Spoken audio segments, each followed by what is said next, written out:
আসসালামু আলাইকুম ওয়া রাহমাতুল্লাহি ওয়া বারাকাতুহু। আলহামদুলিল্লাহি রাব্বিল আলামিন ওয়াল আকিবাতু লিল মুত্তাকিন ওয়াসসালাতু ওয়াসসালামু আলা সাইয়্যিদিল মুরসালিন ওয়া আলা আলিহি ওয়া আসহাবিহি আজমাইন, আম্মা বা'দ। সমস্ত প্রশংসা সেই মহান রব্বুল আলামিনের জন্য, যে আল্লাহ সুবহানাহু ওয়া তাআলা 18তম তারাবিহ কোরআনের বার্তার আলোচনা করার এবং শোনার তৌফিক দান করলেন। সেই আল্লাহ সুবহানাহু ওয়া তাআলার প্রতি প্রশংসা কৃতজ্ঞতা জ্ঞাপন করে আলহামদুলিল্লাহ। দরুদ ও সালাম পেশ করে বিশ্ব মানবতার মুক্তির দূত, যিনি ছিলেন সর্বযুগের সর্বশ্রেষ্ঠ মহামানব, সে রাসূলের প্রতি দরুদ ও সালাম পেশ করে সাল্লাল্লাহু আলাইহি ওয়াসাল্লাম। আজকে 18তম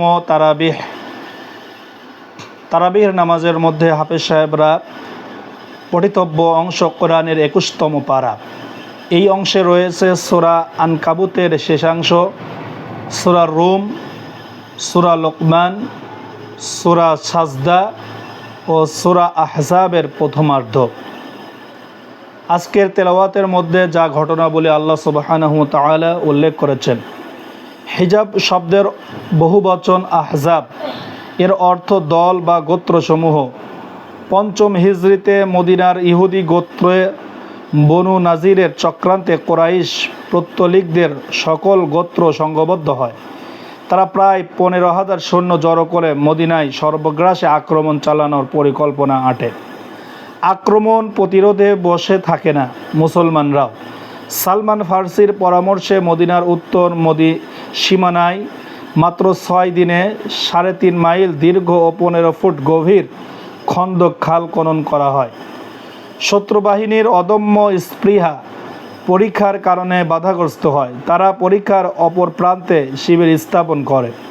দীর্ঘ 1 মাস মদিনার উপকণ্ঠে অবস্থান করে তারা। এর আগে মুসলমানরা যতগুলো যুদ্ধের মুখোমুখি হয়েছে, এই যুদ্ধ ছিল সবচেয়ে কষ্টের।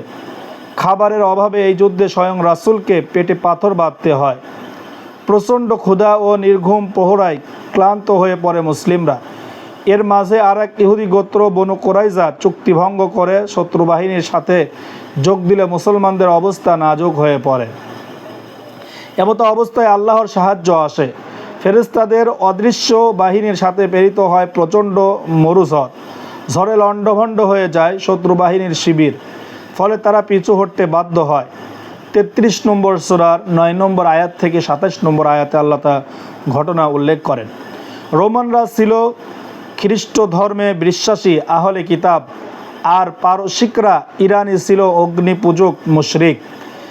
সে সময় এই দুই পরাশক্তির মাঝে যুদ্ধ চলছিল। মক্কার মুশরিকরা ইরানিদের সমর্থন করত, আর মুসলিমরা আসমানি কিতাবধারী হওয়ায় সমর্থন করত রোমানদের।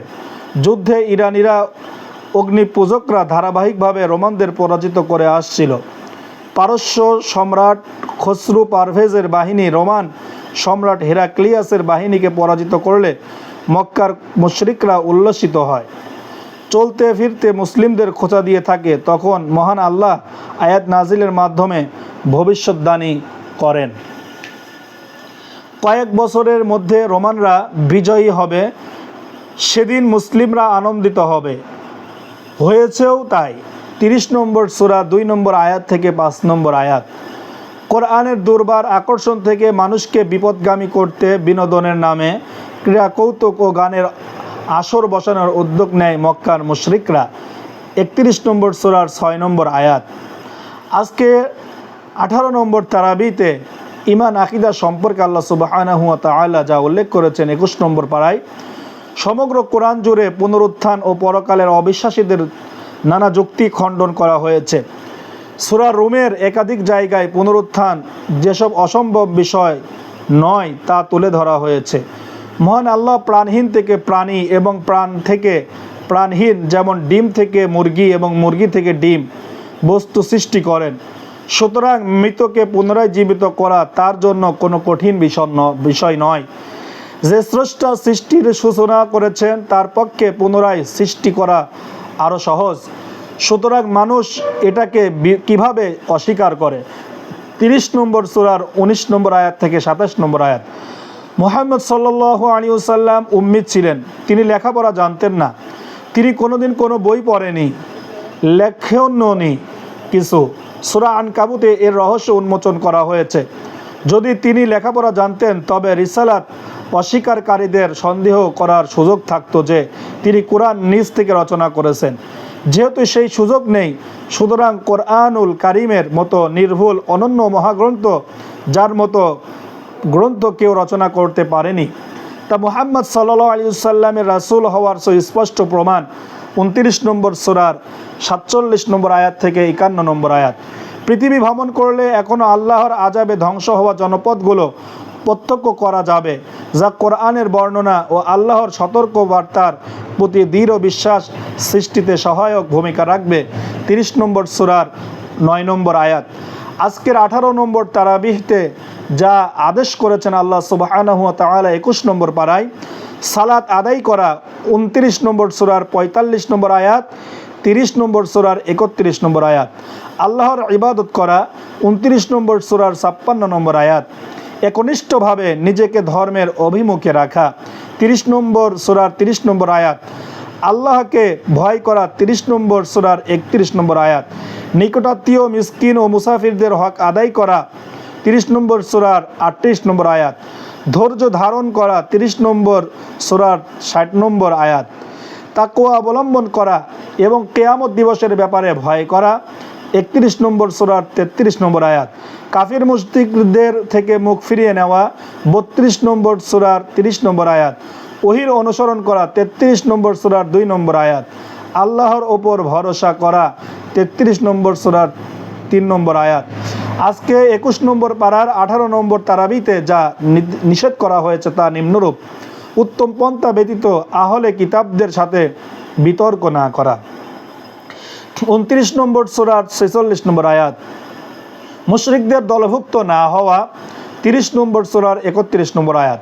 আল্লাহর সাথে শিরক না করা, 31 নম্বর সূরার 33 নম্বর আয়াত। পিতামাতা শিরকে অবাধ্য করলে তা মানা করা, 31 নম্বর সূরার 15 নম্বর আয়াত।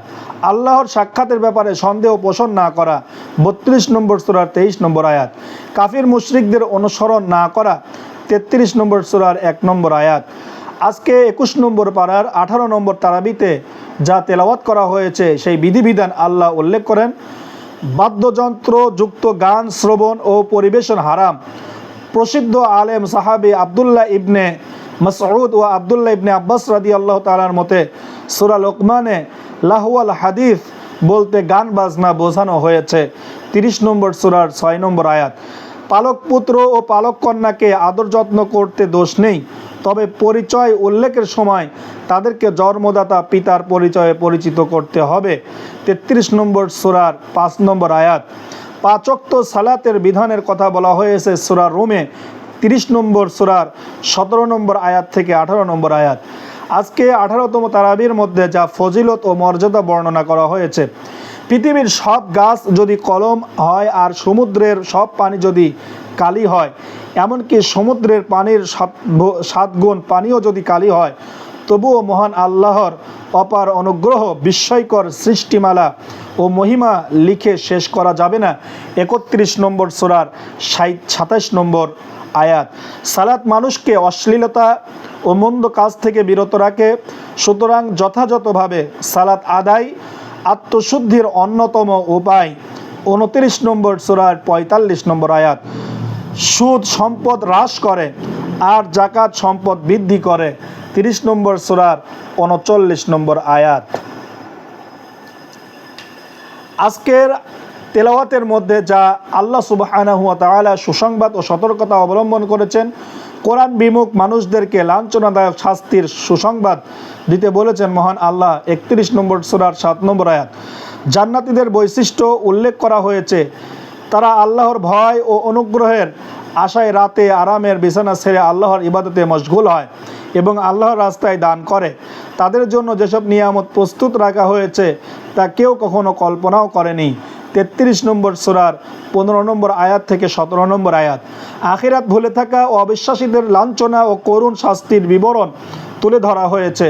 তারা পৃথিবীতে পুনরায় ফিরে আসতে চাইবে, কিন্তু তারা সুদূর পরাহত বিষয়, 33 নম্বর সূরার 12 নম্বর আয়াত থেকে 14 নম্বর আয়াত। আজকের তেলাওয়াতে মহান আল্লাহর কুদরতের বিশেষ কিছু নিদর্শন তুলে ধরেছেন। মহান আল্লাহর অস্তিত্ব এবং পুনরুত্থানের বিশ্বাস জাগানিয়া কিছু কুদরতের নিদর্শন উল্লেখ করা হয়েছে সূরা রুমে। এসব নিদর্শনের জ্ঞানীদের জন্য সুস্পষ্ট বিবৃতি ও বহু শিক্ষা রয়েছে। 30 নম্বর সূরার 19 নম্বর আয়াত থেকে 27 নম্বর আয়াত। আজকের তেলাওয়াতের মধ্যে আল্লাহ সুবহানাহু ওয়া তাআলা লোকমান হাকিমের 10 উপদেশ বর্ণনা করেছেন। সন্তানদের পার্থিব উন্নতির চিন্তায় আমরা বেশি করি। লোকমান হাকিম তার ছেলেকে কিছু অমূল্য উপদেশ দিয়েছিলেন। মহান আল্লাহ সেই উপদেশগুলোকে কোরআনের অংশ করেছেন। 1 নম্বর, আল্লাহর সাথে শিরক করো না। 2 নম্বর, কোনো বস্তু যদি সরিষা দানা পরিমাণ হয় এবং তা থাকে কোনো পাথরে কিংবা আসমানে বা জমিনে, আল্লাহ তা হাজির করে ছাড়বেন। সুতরাং পুনরুত্থান ও আল্লাহর বিনিময় দান সম্পর্কে যেন সন্দেহ না থাকে। 3 নম্বর, সালাত আদায় করা। 4 নম্বর, সৎ কাজে আদেশ করা। 5 নম্বর, অসৎ কাজে নিষেধ করা। 6 নম্বর, বিপদ আপদে ধৈর্য ধারণ করা। অহংকার বশত মানুষকে অবজ্ঞ না করা। পৃথিবীতে দম্ভ ভরে পদচারণা না করা। 8 নম্বর, পদচারণায় মধ্যম পন্থা অবলম্বন করা। কণ্ঠস্বর নিচু রাখা। 31 নম্বর সূরার 13 থেকে 19 নম্বর আয়াত। আজকের তেলাওয়াতে দৃষ্টান্ত যা রেখেছেন, দাস অধীনস্থের সম্পদ ও প্রভাব প্রতিপত্তির মালিকের সমান হয় না এবং সেটাকে কেউ মেনেও নেয় না। তাহলে মুশরিকরা কিভাবে মহান আল্লাহর সৃষ্টিকেই তার শরীক সাব্যস্ত করে। 30 নম্বর সূরার 28 নম্বর আয়াত। মানুষ সৃষ্টির বিভিন্ন স্তর, সেই প্রসঙ্গে আজকের তেলাওয়াতে আলোচনা করা হয়েছে। আল্লাহ সেই সত্তা যিনি তোমাদের সৃষ্টি শুরু করেছেন দুর্বলতা বীর্য থেকে।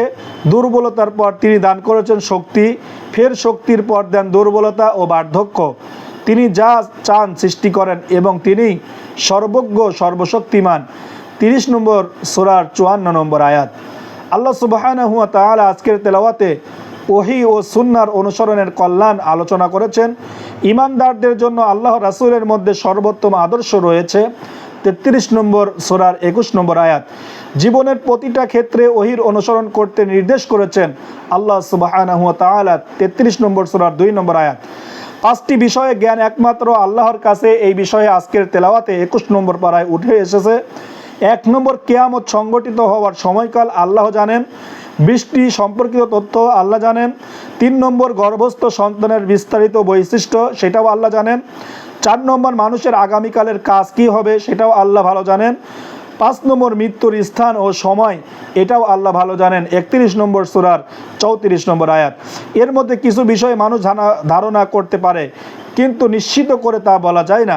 আবার অনেকে তথ্য এমন আছে যা সবিস্তারে মানুষ জানে না।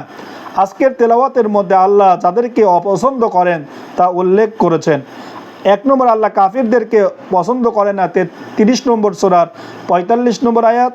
আল্লাহ দাম্ভিক অহংকারীকে পছন্দ করেন না। 31 নম্বর সূরার 18 নম্বর আয়াতে।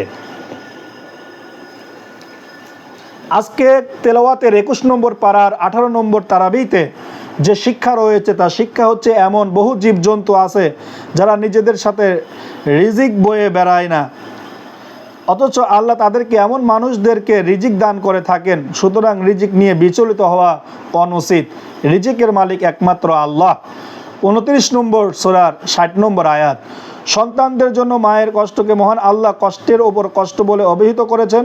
সুতরাং মায়ের প্রতি সর্বোচ্চ সদাচরণ করা উচিত। 31 নম্বর সূরার 14 নম্বর আয়াত। পৃথিবীর সকল প্রাণীকে মৃত্যুর স্বাদ আস্বাদন করতে হবে, এরপর আল্লাহর কাছে তাদেরকে ফিরে যেতে হবে। 29 নম্বর সূরার 57 নম্বর আয়াত। জলে স্থলে যত নৈরাজ্য, বিপদ আপদ ও বিপর্যয় ঘটে, সব মানুষের হাতের কামাই করা। মহান আল্লাহ দুনিয়াতে মানুষের কৃতকর্মের সামান্য ফল ভোগ করান, যেন তারা সংশোধন হয় এবং ভুল পথ থেকে ফিরে আসে। সুতরাং যে কোনো বিষয়ের পর আত্মপর্যালোচনা করা উচিত। তাছাড়া বিপদ আপদ অনেক সময় আমাদের সংশোধনের সুযোগ করে দেয়। 30 নম্বর সূরার 41 নম্বর আয়াত। আখিরাতে মানুষকে বড় শাস্তি দেওয়ার আগে মহান আল্লাহ দুনিয়াতেই লঘু শাস্তি ও বিপদ আপদ দেন। উদ্দেশ্য মানুষ যেন ভুল অবস্থান ও গুনাহ থেকে ফিরে আসে। 18তম তারাবির 21 নম্বর পারা হাফেজ সাহেবরা যা তেলাওয়াত করবেন, এই তেলাওয়াতের আজকে সার সংক্ষেপ যা আলোচনা করা হলো, এই আলোচনাগুলো যেন উপলব্ধি করতে পারি। হাফেজ সাহেবরা যখন তারাবি নামাজের মধ্যে তেলাওয়াত করবেন, এই তেলাওয়াতগুলো আমরা উপলব্ধি করে জীবনে বাস্তবায়ন করতে পারি। আল্লাহ সুবহানাহু ওয়া তাআলা এর উপরে আমল করার তৌফিক দান করুন। আল্লাহুম্মা আমিন। আসসালামু আলাইকুম ওয়া রাহমাতুল্লাহি ওয়া বারাকাতুহু।